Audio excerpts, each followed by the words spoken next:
স্বেচ্ছাসেবক দলের মুসাব্বির হত্যা, প্রধান শুটার সহ ৩ জন আটক। রাজধানীর কারওয়ান বাজারে তেস্তুরি বাজারে স্বেচ্ছাসেবক দলের নেতা আজিজুর রহমান মুসাব্বির হত্যার ঘটনায় পুলিশ প্রধান শুটার সহ ৩ জনকে আটক করেছে।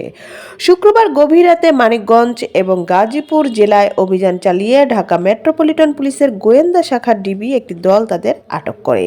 ডিবির একজন শীর্ষ কর্মকর্তা এই তথ্য নিশ্চিত করেছেন। তিনি বলেন, অভিযুক্ত শুটার জিনাত এবং সন্দেহভাজন পরিকল্পনাকারী বিল্লাল সহ ৩ জনকে আটক করা হয়েছে। তিনি আরও বলেন, গ্রেপ্তারকৃত তৃতীয় ব্যক্তি এই দুজনের সহযোগী বলে ধারণা করা হচ্ছে।